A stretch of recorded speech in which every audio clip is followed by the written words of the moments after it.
Hello students, welcome to the class. In the last class we have discussed about division algorithm. ठीक है, हमने division algorithm किया था और उसके बाद हमने कहा था डिवीजन एल्गोरिथम को यूज करके प्रूफ किया था कि अगर हम कोई भी दो एलिमेंट्स ले रहे हैं ए और बी और उनकी जीसीडी है डी, अगर ए बी की जीसीडी हम कह रहे हैं डी है, that means D can be written as M A plus N B. आज का जो हमारा पहला रिजल्ट है वो इसका कन्वर्स है कि अगर आपके पास एम ए प्लस एन बी की वैल्यू 1 है तो ए और बी की जीसीडी भी 1 होगी। हमें ये तो पता है कि अगर ए बी की जीसीडी 1 होगी तो एम एन ऐसे इंटीजर्स निकलेंगे such that M A plus N B 1 है, लेकिन अगर एम ए प्लस एन बी की वैल्यू 1 है तो जीसीडी भी 1 होगी। कैसे प्रूफ करेंगे? मैंने मान लिया कि let D is the GCD of A and B. What this implies D A को भी डिवाइड करता है, डी बी को भी डिवाइड करता है। अगर डी दोनों को डिवाइड करेगा that means D M A plus N B को डिवाइड करेगा। अगर डी एम ए प्लस एन बी को डिवाइड कर रहा है और एम ए प्लस एन बी की वैल्यू कितनी है 1, सो देयरफॉर डी डिवाइड्स 1। और जो नंबर 1 को डिवाइड करता है तो डी की क्या वैल्यू होनी चाहिए? 1 ही होनी चाहिए, क्योंकि या तो +1 होगी या -1 होगी। माइनस वो हो नहीं सकता because we have taken it as the GCD. GCD can not be negative. So ultimately A B की जीसीडी कितनी आ गई? हमने डी ली थी और डी की वैल्यू हमने क्या प्रूफ कर दी? 1। Next is our Gauss theorem. क्या है गॉस थ्योरम? कि ए जो है वो बीसी को डिवाइड करता है और हमें दिया है ए बी की जीसीडी 1 है। क्या प्रूफ करना है? ए जो है वो सी को डिवाइड करेगा। ठीक है, दो की प्रोडक्ट को डिवाइड कर रहा था, एक के साथ जीसीडी 1 है तो डेफिनेटली ए जो है वो दूसरे नंबर को डिवाइड करेगा। कैसे प्रूफ करेंगे? पहली बात, ए बी सी को डिवाइड कर रहा है, what this implies B C can be written as A into K. A B की जीसीडी 1 है, that means 1 can be written as ma plus nb. There exist integers m and n belongs to set of integers such that 1 can be written as ma plus nb. We can multiply it with c. So then c is equal to mac plus nbc. bc की value हमने ऊपर लिखी a के, mac plus n a के। ठीक है, के common आ जाए, ए कॉमन आ जाएगा दोनों टर्म्स में से, तो आपके पास a into M C plus N K. तो c is a multiple of a। अगर c a का मल्टीपल है तो इसका मतलब क्या हुआ? Therefore a divides c। So this is our Gauss theorem. तो यहाँ हमारे सारे रिजल्ट बहुत छोटे छोटे से हैं, एक रिजल्ट दूसरे में, दूसरा रिजल्ट तीसरे में, इस तरह से यूज होते हैं। तो ना सिर्फ आपको ये स्टेप्स पता होने चाहिए, ये स्टेप्स ऑटोमेटिकली निकल जाएंगे अगर आपको फॉर्मूले पता है और प्रीवियस रिजल्ट्स पता है। ठीक है, नेक्स्ट आपके पास क्या है कि ए बी की जीसीडी जो है वो 1 है, सी जो है वो ए को डिवाइड कर रहा है। क्या प्रूफ करना है? सी और बी की जीसीडी भी 1 होगी। ठीक है, दो कंडीशंस दी हैं, थर्ड कंडीशन हमने निकालनी है। ए और बी की जीसीडी 1 है, that means 1 can be written as M A plus N B. C A को डिवाइड कर रहा है, ए can be written as C into K. A की यहाँ वैल्यू पुट कर दो, सी और के, सी के एम प्लस एन बी। ठीक है, तो आपके पास क्या आया कि c into K M plus n into B is equal to 1। हमने अभी सबसे पहली चीज क्या प्रूफ की थी कि अगर आपके पास एम ए प्लस एन बी 1 है तो ए बी की जीसीडी भी 1 होगी। 1 जीसीडी है तो ये फॉर्मेट जरूर आएगा, लेकिन अगर वैल्यू 1 है तो जीसीडी भी 1 आएगी। ठीक है, तो वही रिजल्ट में यहाँ पे प्रूफ करती हूँ। c into number integer plus b into integer क्या आ रहा है? 1। दैट मीन्स c और b की जीसीडी भी कितनी हो गई? 1 हो गई। ठीक है, next result is also very simple कि a और mn की जीसीडी 1 होगी if and only if a और m की जीसीडी भी 1 है एंड a n की जीसीडी भी 1 है। दोनों जीसीडीज 1 होंगी तो a और mn की जीसीडी भी 1 होगी। पहले मैंने मान लिया a और mn की जीसीडी 1 है, a और mn की जीसीडी 1 है तो 1 can be written as r into a s into mn। ठीक है, पहले की तरह ही हम पिछले क्वेश्चन की तरह लिखते हैं R A plus S M into N. तो ये आपके पास क्या आ गया? a और n।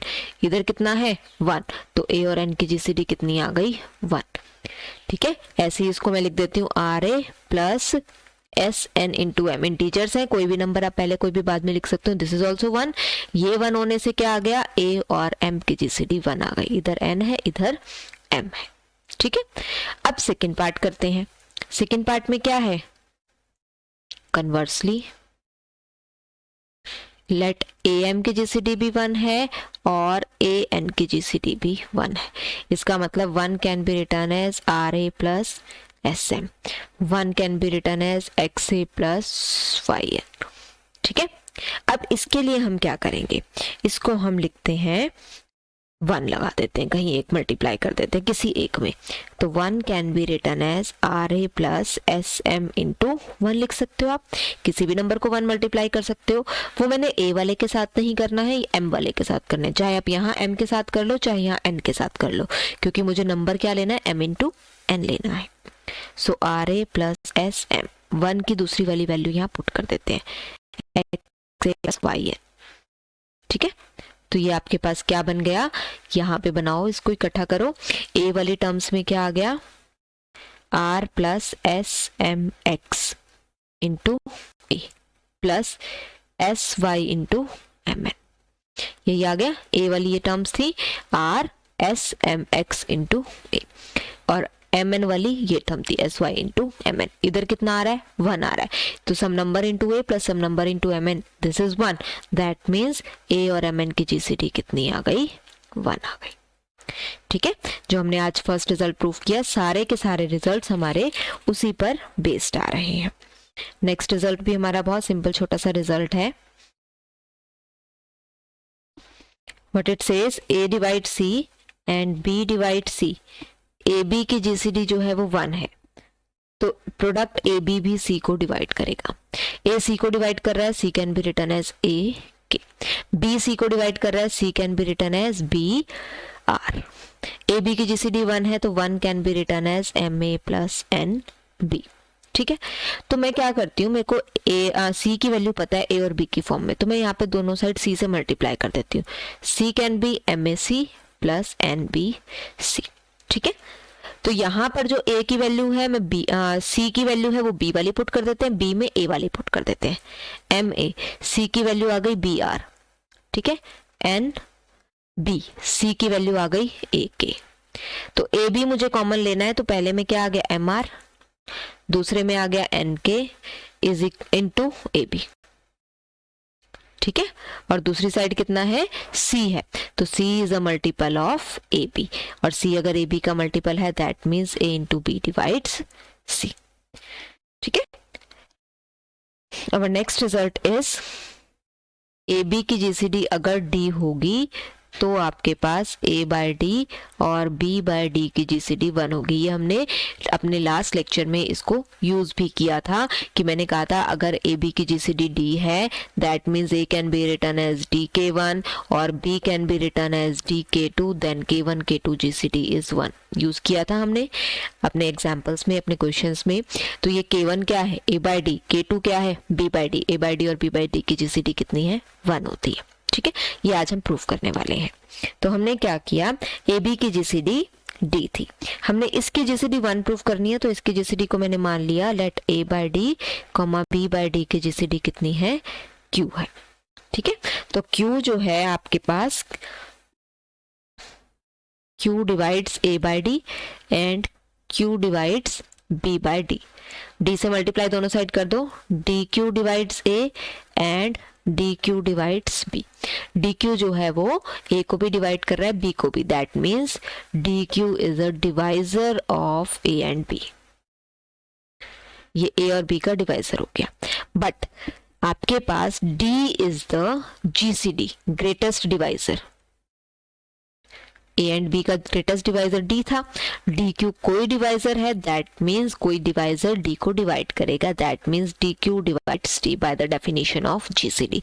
और डी क्यू अगर डी को डिवाइड कर रहा है, दोनों साइड डी से डिवाइड कर दो, तो क्यू जो है वो 1 को डिवाइड करना चाहिए।